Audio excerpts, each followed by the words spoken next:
ঘুরিয়ে দেব আমরা, ঘুরিয়ে দেব আমরা, ঘুরিয়ে দেব আমরা। ভারত মাতা কি জয়, জয়। ঘুরিয়ে দেব আমরা।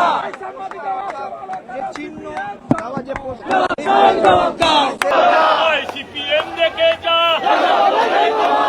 आईसीपीएम देखे जा, आई कांग्रेस देखे जा, राष्ट्रवादी आईसीपीएम देखे जा, आईसीपीएम देखे जा, राष्ट्रवादी क्षमता, राष्ट्रवादी क्षमता, और सोना देखे जा, और सोना देखे जा। আপনার কি স্প্লিট পার্সোনালিটি ডিসঅর্ডার হয়েছে?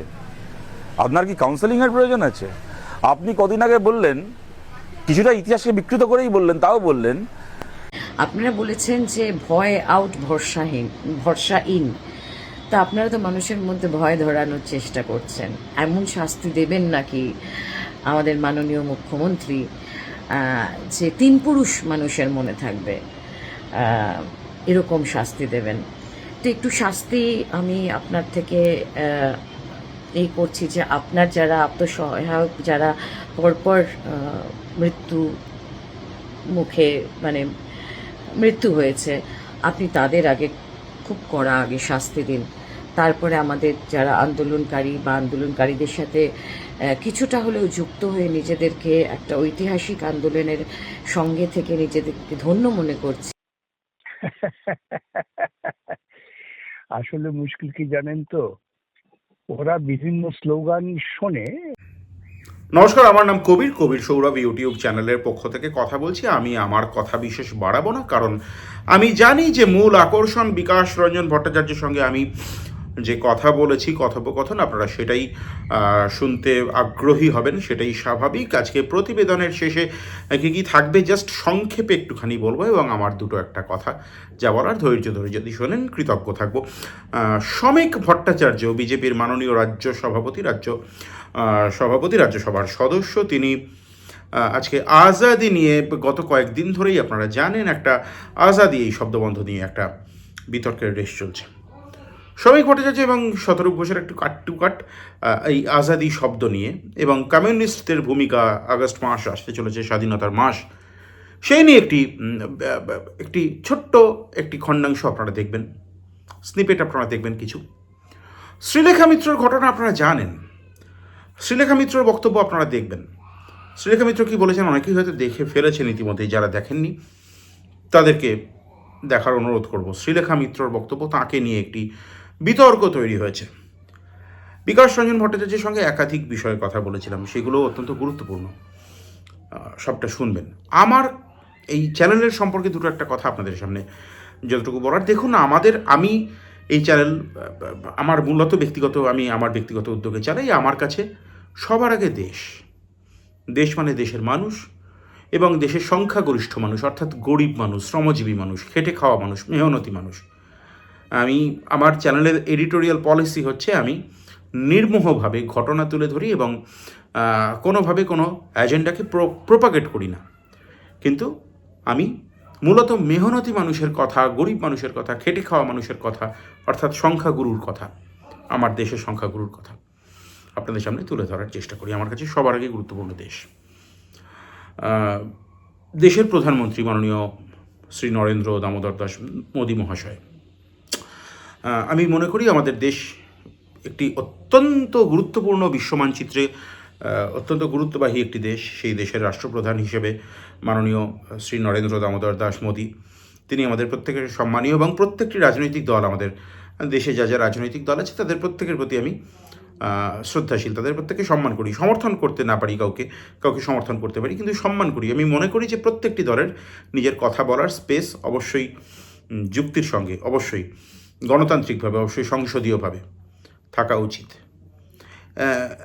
কোনোভাবে কোনো বৈদেশিক শত্রু অপারেশন সিঁদুরের সময় আমার চ্যানেল আপনারা যদি দেখেন, তাহলে দেখবেন যে সেখানেও সবার আগে দেশকে গুরুত্ব দিয়েছে। আমি মনে করি না যে মাননীয় প্রধানমন্ত্রী নরেন্দ্র দামোদর দাস মোদী মহাশয় তিনি তার সম্মান এতটা ঠুনকো যে সামান্য কোনো ঘটনায় কোনো আঘাতে সেটা ভেঙে পড়তে পারে।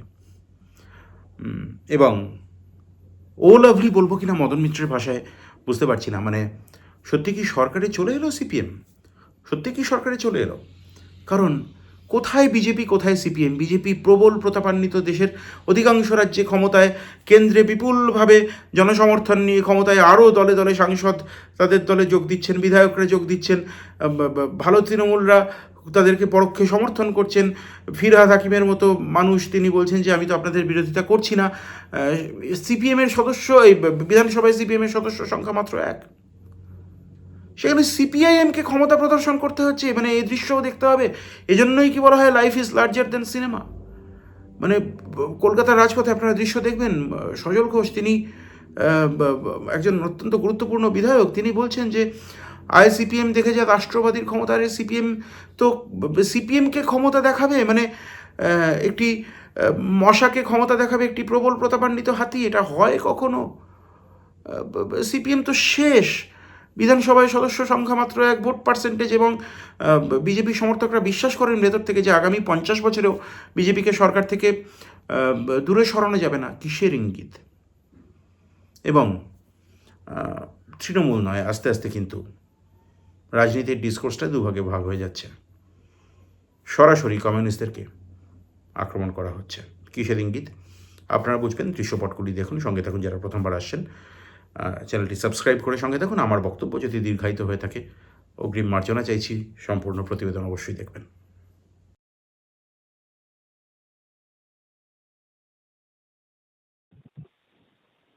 স্যার, সবার আগে আমি জানি না আপনাদেরকে অভিনন্দন জানাবো কিনা, আপনাকে অভিনন্দন জানাবো কিনা, কারণ দেখে শুনে তো মনে হচ্ছে আপনারা রাজ্যে প্রবল প্রতাপান্বিত শক্তি বোধহয় সরকারে চলে এসেছেন, অথবা প্রবল প্রতাপান্বিত বিরোধী দল তো বটেই। কারণ সজল ঘোষের মতো নেতা, বিজেপির তিনি বিধায়ক, তিনি সিপিএম দেখে যা রাষ্ট্রবাদীর ক্ষমতা স্লোগান দিয়ে কলকাতার রাজপথে মিছিল করছেন। সিপিএম কে ক্ষমতা দেখাচ্ছে সরকারি দল। আসলে মুশকিল কি জানেন তো, ওরা বিভিন্ন স্লোগান শোনে, যে স্লোগানগুলো বামপন্থী ছাত্র যুব কর্মীরা পথ চলতে চলতে তৈরি করেন। সেই স্লোগানের তাৎপর্য কি এটা ওরা বোঝেন না। এখন ওই অনুকরণ করতে করতে ওরা ওই স্লোগান অনুকরণ করেন। ওরা জীবনে কখনো বিজেপি কোনো ময়দানের সংগ্রামে ছিলেন না, তো বোঝেন না। সেটা সজলবাবু এ কথা বলেছেন, এটা আশ্চর্য হওয়ার কিছু নেই। উনি হয়তো বাড়ি গিয়ে ভাববেন, আরে এটা কি বলে ফেললাম, সারা দেশে আমরা ক্ষমতায় আছি, আমাদের রাষ্ট্রীয় স্বয়ংসেবক সংঘের কত সেবক আছে যারা যুদ্ধক্ষেত্রে যেতে প্রস্তুত, তারা সিপিএম এর কাছে তাদের ক্ষমতা দেখাচ্ছেন। তার মানে সিপিএম কে তারা এত ভয় পান। স্যার, একটা ডিসকোর্স গত কয়েকদিন ধরেই রাজ্য রাজনীতিতে ভীষণভাবে উঠে আসছে। আপনি আপনার ফেসবুকে লিখেছেন, আমি আমার দর্শকের জন্য আপনার প্রতিক্রিয়া চাইব। শ্রমিক ভট্টাচার্য সুভদ্র মানুষ, সুপণ্ডিত মানুষ, সুবক্তা, রুচিশীল মানুষ, তিনি বললেন যে আজাদি স্লোগান দিলে এমন মারতে হবে, এমন ঘটনা ঘটাতে হবে যাতে সোজা হয়ে বাড়ি ফিরতে না পারে। প্রশ্ন হচ্ছে স্যার, আজাদি এতে আপত্তি কোথায় থাকতে পারে? না, আসলে এটা শ্রমিকবাবু এখন ওই ক্ষমতাসীন বিজেপির দলের চাপে পড়ে ওর এই পরিণতি হয়েছে। আমি তো পোস্ট করেছি, আজাদি তো চাই আমরা, ভুখমারিতে আজাদি, অশিক্ষার থেকে আজাদি, মনুবাড়ি থেকে আজাদি, তানাশাহি থেকে আজাদি। তো উনি বলুন কোন আজাদি উনি চান না? উনি কি পরাধীনতাই চান? বুদ্ধের বৃত্তির পরাধীনতা, চিন্তার পরাধীনতা, শরীরতন্ত্রের কাছে পরাধীনতা, সেটা যদি উনি চান তাহলে উনি সরাসরি বলুন, কোনো আপত্তি নেই আমাদের। স্যার, খুব গুরুত্বপূর্ণ আরেকটি বিষয়, আপনি নিশ্চয়ই জানেন, বারাসাতের একজন আপনার দলের একজন সমর্থক, তিনি সোশ্যাল মিডিয়ায় অবশ্যই একটি পোস্ট করেছেন, যেটা হয়তো অনেকের ভাবাবেগে আঘাত লাগতেই পারে। মাননীয় প্রধানমন্ত্রী নরেন্দ্র মোদীর একটি ছবি পুষ্পোত্তলিকা দাহ করা হচ্ছে, তার জন্য তাকে অ্যারেস্ট করা হচ্ছে, ফাইন। আজকে কলকাতার রাজপথে দেখা গেল আপনাদের দলীয় পতাকা, এসএফআই ডিওয়াইএফআই সংগঠনের পতাকা পায়ে মারিয়ে প্রকাশ্যে পুলিশের উপস্থিতিতে ভিডিও করে সে জিনিস সারানো হলো। আমি জানতে চাইছি যে আইনের চোখে যদি নরেন্দ্র মোদী মাননীয় প্রধানমন্ত্রীর অপমান হয়, তাহলে একটি জাতীয় রাজনৈতিক দলের অপমান তো অপমান নয়? না, আসলে আমার জন্য তো ভিন্ন ব্যাখ্যা আছে। আমার ব্যাখ্যাটা হচ্ছে, আমি চিরকালই যেটা নিজে বিশ্বাস করি, যে আমাকে অপমান করতে পারে কে? যে আমার সমমানের। যে আমার সমমানের নয় সে আমাকে অপমান করবে কি করে? বিজেপিরা লাল পতাকা পুড়িয়েছেন, এতে আমরা অপমানিত হচ্ছি না। ওদের স্বপ্ন ছিল লাল পতাকা ধরবো, ওরা লাল পতাকা ধরেছেন। ওদের ইচ্ছে আছে লাল পতাকার মতো গৌরবশালী জায়গায় পৌঁছবো, পৌঁছতে পারছি না, ব্যর্থতায় ওই পতাকা পুড়িয়ে ভাবলেন যাক তবু তো লাল পতাকা ধরলাম, এইটুকুই। আর দেশের প্রধানমন্ত্রীর মানটা এত ঠুনকো, ওই কাচের গ্লাসের মতো, টুম করে লাগলে ফট করে ভেঙে গেল। কে একজন কার্টুন নিয়ে করেছেন, কি তার ছবি নিয়ে করেছেন, তাতেই তারা করে মহামারী হয়ে গেল। এটা হচ্ছে প্রকৃতপক্ষে হীনমন্যতার পরিচয়। ওরা হীনমন্যতায় ভুগছেন। ওরা দেখতে পাচ্ছেন যে যতই বিশ্বগুরু বিশ্বগুরু করে আমরা ল্যাজ তুলে লাফাই না কেন, প্রকৃতপক্ষে তার কোনো গুরুত্বই নেই। সেজন্য ওরা ও ছবি নিয়ে কে কি করছে তাই নিয়ে মাতামাতি করছেন। আমি পাশাপাশি ভারতবর্ষের একজন প্রধানমন্ত্রীর উদাহরণ দিতে পারি। তিনি ছিলেন পণ্ডিত জওহরলাল নেহরু। তাকে নিয়ে প্রচুর কার্টুন হতো। হঠাৎ তাকে নিয়ে কার্টুন করা বন্ধ হয়ে গেল। তিনি সেই কার্টুনিস্টকে ফোন করে বললেন যে কি হলো, আপনি আমাকে নিয়ে কার্টুন করা বন্ধ করে দিয়েছেন কেন? আমি কি এতটাই অবিবেচ্য হয়ে গেলাম? এই শিক্ষাগত মানের ফারাকটা এই জায়গায় হয়ে যায়, জানেন তো। স্যার, আমরা অনেক অনুজ, আমাদের অভিজ্ঞতা অনেকটাই কম, আপনাদের কাছ থেকে শেখার জানার চেষ্টা করি স্যার। শুনেছি লোকমুখে, উষা উত্থুপ মাননীয় গায়িকা, তার মুখেও শুনেছি যে লোডশেডিং নিয়ে জ্যোতিবাবু মুখ্যমন্ত্রী থাকাকালীন ব্যঙ্গ করে ওনাকে একটি গান গাইতে বলা হয়েছিল উষা উত্থুপকে। তিনি পারমিশন চাইতে গিয়েছিলেন জ্যোতিবাবুর কাছে। জ্যোতিবাবু নাকি তাকে বলেছিলেন যে আপনি এই গান গাইলে গানের বিক্রি বাড়বে, আপনার নাম হবে, আপনি অবশ্যই গানটি করুন। আহ, এই ঘটনা কি সত্যি স্যার? আপনার কি অভিজ্ঞতা, কি বলেন আপনি? দেখুন, এটা তো উনি নিজে লিখেছেন। যার অভিজ্ঞতা সরাসরি আছে তিনিই বলেছেন, তিনিই লিখেছেন। হ্যাঁ, হ্যাঁ। আবারও বলি যে শিক্ষাগত মান মানুষের আচরণের মধ্য দিয়ে প্রকাশ পায়। কম কার্টুন হয়েছে নাকি জ্যোতিবাবুকে নিয়ে? হুম, হুম। আমার নিজের মনে আছে একটা কার্টুন, যখন 72 সালে সেই জ্যোতিবাবু তিনি নির্বাচনে রিগিং হচ্ছে তার প্রতিবাদে প্রত্যাহার করলেন, পরের দিন আনন্দবাজারে বেরিয়েছিল, গাছতলায় বসে হারমোনিয়াম নিয়ে উনি গাইছেন কি যেন প্রভু কখনো আসেনি এই বাসন্ত না কি একটা গান, ভুলে গেছি গান নামটা, কিন্তু অভিজ্ঞতা ছিলই। হ্যাঁ। তাহলে এই কার্টুন হবে, এটা অস্বাভাবিক? স্বাভাবিক তো। এটা স্যার, নিয়ে যারা হ্যাঁ। মঞ্চে লাফালাফি করেন তারা তো আমি বলবো সাংঘাতিক ব্যাপার। আমার মনে আছে, এটুকু আমার ব্যক্তিগত কথা এসে যায়, আমাদের সময় একটা ঝড় উঠেছিল, প্রচুর ক্ষয়ক্ষতি হয়েছিল, তারপরের দিন নচিকেতা আমাকে নিয়ে একটা গান লিখেছিলেন। আচ্ছা। তা আমাকে সাংবাদিকে বলে গেল খুব ভালো করেছেন, ওর তো এটা অধিকার আছে। হ্যাঁ, হ্যাঁ। গান লিখেছেন, গান লেখার মধ্য দিয়ে ওর বোধ বুদ্ধি রুচি প্রকাশ পাবে। তারপরে শুনেছিলাম নাকি উনি গানটার গাননি। এখন কথা হচ্ছে যে এই প্রত্যেকটা ঘটনার মধ্যে দিয়ে আপনাকে খুঁজে বার করতে হবে সেই মানুষগুলোর রাজনৈতিক মান চেতনা, শিক্ষাগত মান চেতনা কতটা। স্যার, এই তখনও তো আপনি প্রথিতযশা আইনজীবী, দেশের একজন। তো আপনার কি আত্মসম্মানে বা আপনার নিরাপত্তায় বা রাষ্ট্রের নিরাপত্তায়, দেশের নিরাপত্তায় এমন আঘাত সেই গান লেখায় কি লেগেছিল যার জন্য আপনি খুব কঠোর কোনো ধারায় কোনো কেস করতেন? ওই যে আমি বললাম, আমি সবসময় যে ওরা আমার সমমানের হলে তবে তো আমি অপমানিত বোধ করবো। আশ্চর্য! আপনি যখন একটা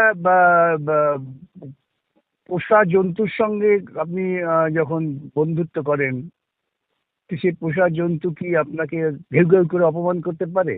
না, আপনি ঘেউ ঘেউ করলে পাল্টা ঘেউ ঘেউ করবেন। আমি আবারও বলি, যে আমার সমমানের নয় সে আমাকে অপমান করতে পারে না। অপমান করার সাধ্য নেই, তার কথার কোনো মূল্য নেই। স্যার, আপনার খুব ঘনিষ্ঠ একজন মানুষের একটু কথা জানতে চাইবো, সামনাসামনি কথা বলতে পারলে আরো ভালো লাগতো আজকে। বিষয় হচ্ছে স্যার, বুদ্ধবাবুকে নিয়ে আমাদের মনে আছে আমরা তখন সদ্য যুবক, নন্দীগ্রাম পর্বে, সিঙ্গুর পর্বে অজস্র কার্টুন করা হয়েছে। তার দাঁত দিয়ে রক্ত ঝরে পড়ছে, মুখ দিয়ে রক্ত ঝরে পড়ছে, পাঞ্জাবিতে রক্তের দাগ। তা বুদ্ধবাবু কি কখনো আপনাকে ডেকে বলেছেন যে আমি এই নিয়ে একটা কেস করতে চাই, একটু দেখো তো কিছু করা যায় কিনা? কখনোই না। এমনকি যখন এমন কোনো ঘটনা ঘটেছে যেটা খুবই আপত্তিকর, ওর মনে হয়েছে ডিফেমেশন করবে, আমাকে জিজ্ঞাসা আপনি পাত্তাই দেবেন না, আপনি উত্তরই দেবেন না। এবং উনি সেটা মেনে নিয়েছেন। সত্যি তো, উত্তর না দেওয়ার ফলে ওর গৌরব বৃদ্ধি হয়েছে। আর যারা ওকে আক্রমণ করছে তারা আজ কোথায়, তাদের তো খুঁজলেও পাওয়া যাবে না বাজারে। স্যার আমাদের এগুলো একজন হচ্ছে হ্যাঁ বোধের ব্যাপার। স্যার আমাদের একজন সহনাগরিক, গুরুত্বপূর্ণ একজন অভিনেত্রী শিল্পী, তার বিরুদ্ধে একটি অভিযোগ করা হয়েছে। শ্রীলেখা মিত্রর কথা আমি বলছি। আমি জানি না তিনি আপনার কাছে আইনি পরামর্শ নিয়েছেন বা নেবেন কিনা, কিন্তু প্রশ্ন হচ্ছে আপনি তো লিগ্যাল মাইন্ড স্টেটের রাজ্যে, যার জন্য আপনার কাছে আমার প্রশ্ন, এই বিষয়টা কি আমাদের মাননীয় প্রধানমন্ত্রীর মানহানি হোক, দেশের ক্ষেত্রে বা বিদেশের ক্ষেত্রে আমরা কখনো চাইবো না, কিন্তু তার মান মর্যাদা কি এত সহজে ক্ষুণ্ণ হওয়ার মতো যে তার বিরুদ্ধে কেস? আমার তো মনে হয় বরং কিনা এতে আরো বেশি মানুষ ছবিটি দেখলেন। যারা যারা এটা নিয়ে নাচানাচি করছেন তারা এতটাই চিন্তা চেতনাতে ক্ষুদ্র যে আমার হাসি ছাড়া কিছু আসছে না। আচ্ছা ধরুন, ওটা যে মোদিকে বলা হচ্ছে, কি করে বুঝলেন? ওটা যে মোদির ছবি, ও জানলেন কি করে? হুম হুম, ওটা তো মোদির, এমন নয় যে মোদির ওরা ফটো নিয়ে এসে ঠিক। শ্রীলেখাকে দিয়েছেন। হুম হুম, আমি তো বলছি একজন উন্মাদের ছবি অনেকটা মোদির মতো দেখতে, তাকে দিয়ে যদি করে, মানে যদি আপনি যুক্তি খাড়া করতে চান, এটা অপরাধ না, কিন্তু তুমি সমালোচনা করতে পারো, তুমি রুচির প্রশ্ন তুলতে পারো, হুম হুম, কিন্তু এটা কোনো ফৌজদারি অপরাধ নয়। তুমি সমালোচনা করো না যে একজন শিল্পী তার রুচিবোধে আটকালো না, ইত্যাদি ইত্যাদি, বুঝবো। কিন্তু সেই সমালোচনা করতে গেলে পরে যে ধরনের আহ, আচরণ হওয়া দরকার, যে ধরনের রুচিবোধ নিজেদের থাকা দরকার, সেটা তো নেই। সেই জন্য এই প্রশ্ন আসছে। কিন্তু এটা কোনো মতেই ফৌজদারি অপরাধের মধ্যে পড়ে না। স্যার আমার একেবারে শেষ জিজ্ঞাসা আপনার কাছে, অবশ্যই শেষ জিজ্ঞাসা, তার সঙ্গে আমাকে আরেকটি ফুটনোট যোগ করতে হবে। লাহেক আলী আছে, আমরা যতদূর জানতে পারছি তিনি দুটি মামলায় অন্তর্বর্তী জামিন পেয়েছেন। মাননীয় বিচারপতি তীর্থঙ্কর ঘোষ তাকে দুটি মামলায় অন্তর্বর্তী জামিন দিয়েছেন। লাহেক আলী কবে মুক্তি পেতে পারেন স্যার? দেখুন, লাহেক আলীর ব্যাপারটা একটা খুব বড় ষড়যন্ত্র। আজকে 3টি মামলায় ওকে আমরা অগ্রিম জামিন করিয়েছি। হুম হুম, পুলিশ চেয়েছিল 3টি মামলা, 3জন এসআই তারা সুমোটো কমপ্লেন করেছেন, সে মামলা নিয়ে তদন্ত হয়নি। তদন্ত চালু করেছেন তারা বিজেপির এক নেতার কমপ্লেনের ভিত্তিতে। আমি আর হুম, বেশি কিছু বলছি না, যা বলার পরে আদালতে বলবো। আজকে ওই হ্যাঁ, মামলা চালু করে ওরা চেয়েছিলেন এই 3টি মামলার সময় থেকে সময়ে ওকে ধরে নিয়ে খানিকটা হেনস্থা করা। সেটা ঠেকানো গিয়েছে। এখন পরবর্তীকালে এই মামলা নিয়ে আরো অনেক মজার মজার রহস্যজনক তথ্য উদ্ঘাটিত হবে। সবাইকে আমি বলছি, আপনারা অপেক্ষা করুন, ধৈর্য ধরুন। স্যার আমার একেবারে শেষ প্রশ্ন, আজকে মহানগরে আরেকটি অত্যন্ত অবশ্যই গুরুত্বপূর্ণ ঘটনা ঘটে গেল।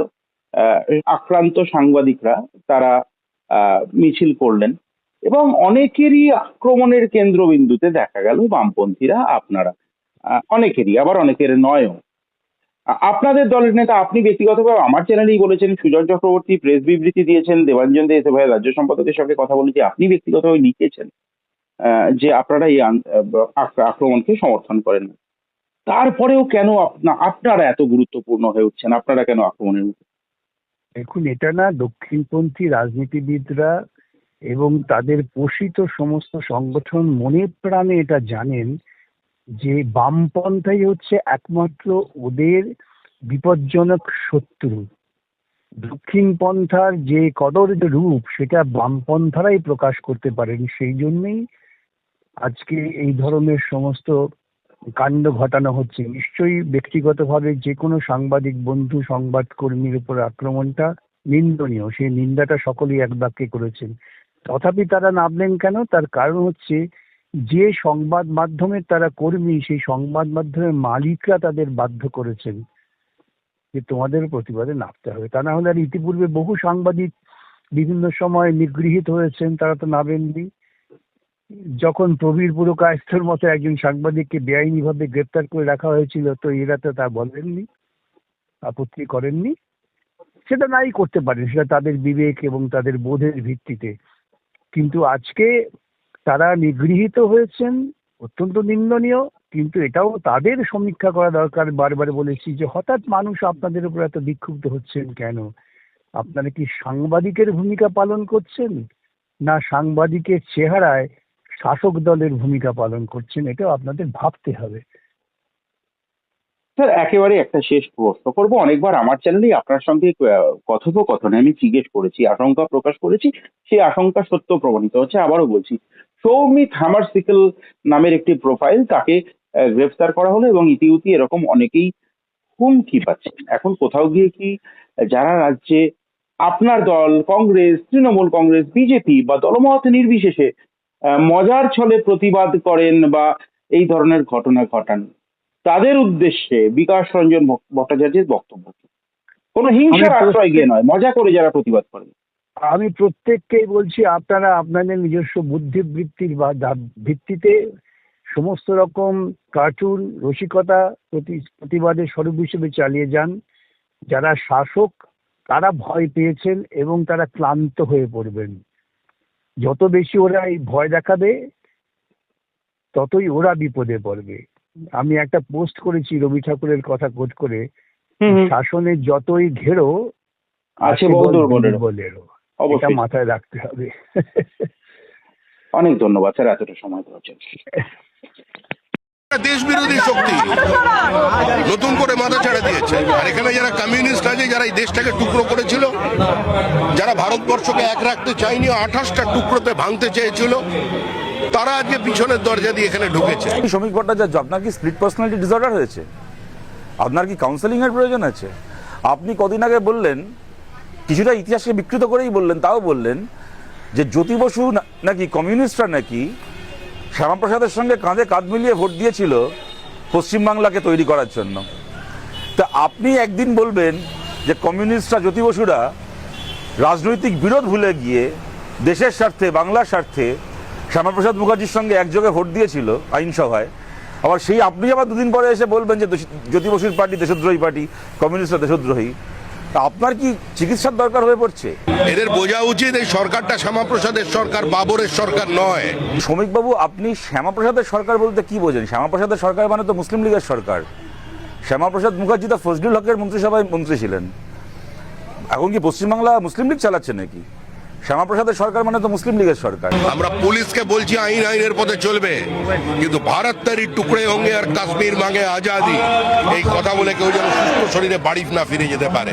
ভারতকে যে টুকরো করতে চাইবে তাকে টুকরোই করে দেওয়া উচিত, তাকে জেলে ভরা উচিত, তার বিরুদ্ধে নিদারুণ ব্যবস্থা নেওয়া উচিত। ভারতের পার্লামেন্টটা ছিল পণ্ডিত জওয়াহরলাল নেহরুর জন্য, ডক্টর বি আর আম্বেদকরের জন্য, হিরেন মুখার্জির জন্য, অটল বিহারী বাজপেয়ীর জন্য, সোমনাথ চ্যাটার্জির জন্য। সেই ভারতের পার্লামেন্টে শ্রমিক ভট্টাচার্যের হাত ধরে স্মাগলাররা ঢুকছে। ভারতের ইন্টারন্যাশনাল বর্ডারকে ব্যবহার করে যারা স্মাগলিং র্যাকেট পরিচালিত করত, আপনারা দেখলেন কদিন আগে সুকান্ত মজুমদাররা, একজন কেন্দ্রীয় মন্ত্রী, তিনি যাকে গিয়ে বলে এসছেন, তুমি এখান থেকে যত পারছো স্মাগলিং করছো করো ভাইপোর হয়ে, কদিন পরে তোমার ব্যবস্থা হবে। সেই স্মাগলারকে, ইন্টারন্যাশনাল স্মাগলারকে ভারতের পার্লামেন্টে ঢোকানোর ব্যবস্থা করে দিচ্ছেন শ্রমিক ভট্টাচার্য। বলুন, শ্রমিক ভট্টাচার্যকে আমি দেশপ্রেমিক বলবো না দেশদ্রোহী বলবো? কিসের বিনিময় শ্রমিকবাবু, কিসের বিনিময় ভারতের পার্লামেন্টে আপনি স্মাগলারদেরকে ঢুকিয়ে ভারতের আভ্যন্তরীণ নিরাপত্তা, ভারতের গণতান্ত্রিক ব্যবস্থা, ভারতের সীমান্তের সুরক্ষা সব কিছুর সঙ্গে এত বড় খেলা খেলছেন? ভারতের মানুষ তো, পশ্চিমবাংলার মানুষ তো আপনাদেরকে জিতিয়েছে, আপনাদেরকে ক্ষমতা দিয়েছে।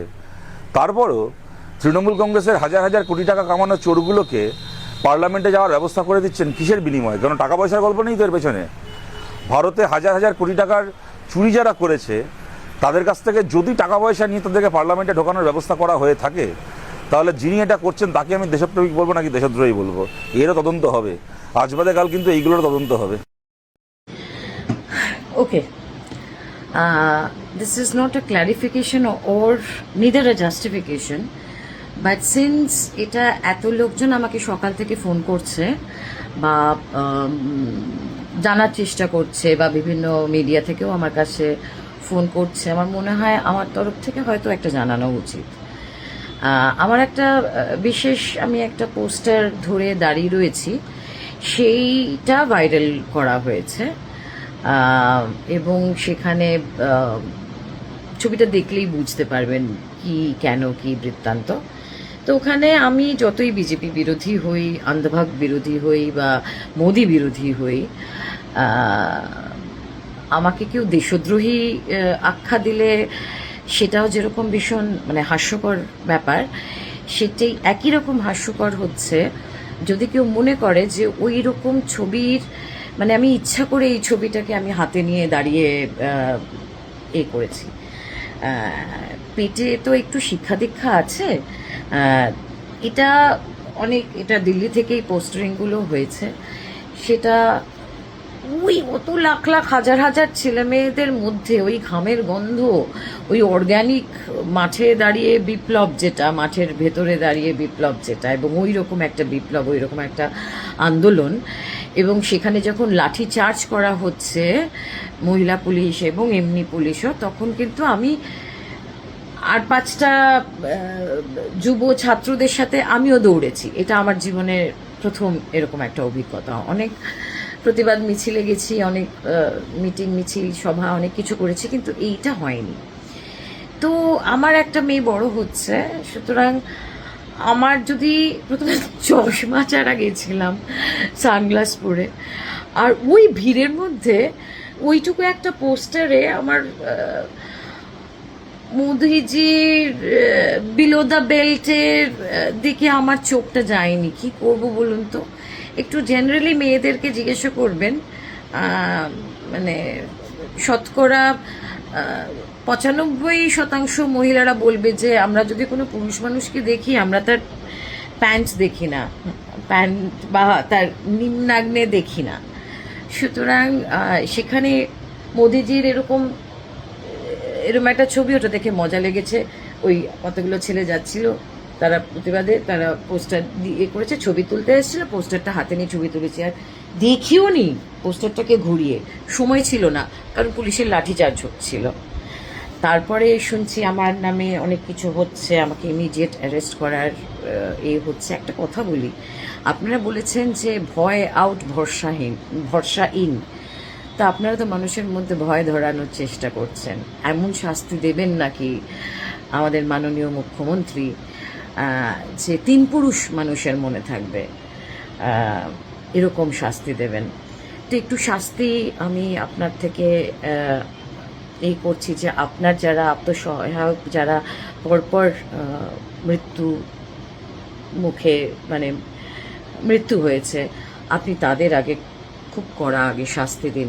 তারপরে আমাদের যারা আন্দোলনকারীদের সাথে কিছুটা হলেও যুক্ত হয়ে নিজেদেরকে একটা ঐতিহাসিক আন্দোলনের সঙ্গে থেকে নিজেদেরকে ধন্য মনে করছি, তারপরে আমাদের শাস্তি যদি মনে করে থাকেন, আমার হয়তো তলার দিকে, এরপরে আমি বলে দিচ্ছি, পুরুষ মানুষের যে কোনো কিছু হলে আগে নিচের দিকে দেখব, তারপরে তার চোখের দিকে তাকাবো বা তার কথা শুনবো। সুতরাং আমার মতো মানুষ যারা ধৃতিমান, আমার সঙ্গে যিনি ছিলেন, অভয়া মঞ্চের যারা দেখেছেন তাকে, he is one of the forerunner amongst many. তো আমাদের রুচিতে বোধহয় ওইটা করা সম্ভবপর ছিল না। এটা বলে রাখা, এরপরে আপনাদের যা মনে হবে আপনারা করবেন। আমাকে যদি অ্যারেস্ট করার ইচ্ছা হয় করবেন, আমাকে ফাঁসিতে চড়ানোর ইচ্ছা হয় চড়াবেন। আমার একটা আন্দোলন হবে, আমি শিওর আর একটা আন্দোলন হবে। আপনারা তৈরি তো? আমি তৈরি।